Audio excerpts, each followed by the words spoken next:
লালমনিরহাটে উজানের ঢল ও ভারী বৃষ্টিপাতের ফলে তিস্তা নদীর সৃষ্ট বন্যার পানি দ্রুতই নেমে গেছে। গত দুদিন তিস্তার পানি বিপদসীমার নিচ দিয়ে প্রবাহিত হয়। বর্তমানে বন্যা পরিস্থিতির ব্যাপক উন্নতি হচ্ছে। এ বিষয়ে আরও বিস্তারিত জানাতে লালমনিরহাট থেকে সরাসরি যুক্ত হচ্ছেন সহকর্মী খায়রুল ইসলাম। খায়রুল, তিস্তার নদী সৃষ্টি হওয়া বন্যার সার্বিক পরিস্থিতি জানাবেন আমাদেরকে। লিম্পা, আপনি যেমনটি বলছিলেন যে তিস্তা নদীর পানি কিন্তু ইতিমধ্যে নেমে যাওয়া শুরু করেছে। আমরা দেখেছি যে এবারে কিন্তু তিস্তা নদীর পানি দুই দফায় বিপদ সীমার উপর দিয়ে প্রবাহিত হয়েছিল। প্রথমবার বিপদ সীমার 1 সেন্টিমিটার উপর দিয়ে প্রবাহিত হওয়ায় স্বল্প মেয়াদী বন্যার সৃষ্টি হলেও দ্বিতীয়বার কিন্তু আবারও তিস্তা নদীর পানি বিপদ সীমার 7 থেকে 11 সেন্টিমিটার উপর দিয়ে প্রবাহিত হওয়ায় তিস্তা নদীতে স্বল্প মেয়াদী বন্যার সৃষ্টি হয়েছে।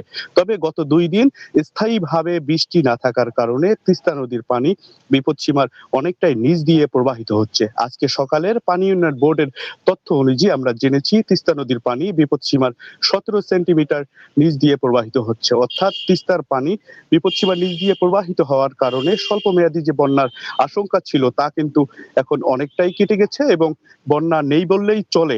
আর সর্বোপরি আমরা তিস্তার অবস্থা দেখেছি। তিস্তায় কিন্তু বর্তমানে পানি অনেকটাই নেমে গেছে। লোকালয়ে এবং তিস্তার চরাঞ্চল এবং নিম্নাঞ্চলগুলোতে যতটা পানি ছিল তা কিন্তু নেমে গেছে। তবে কিছু অংশে কিন্তু পানি কৃত্রিম জলাবদ্ধতা সেখানে তৈরি হয়েছে। এই কারণে কিছু মানুষ ভোগান্তিতে পড়েছে।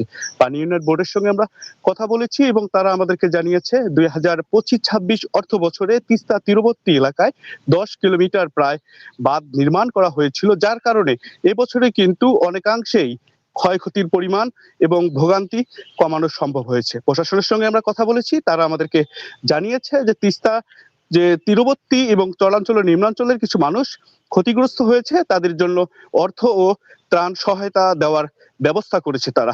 সর্বোপরি তিস্তার পানি এখন অনেকটাই কমে গেছে এবং তিস্তা তীরবর্তী অঞ্চলে বন্যার আপাতত আশঙ্কা নেই। তো এই ছিল আমার কাছে লালমনিরহাট থেকে তিস্তা নদীর খবরাখবর।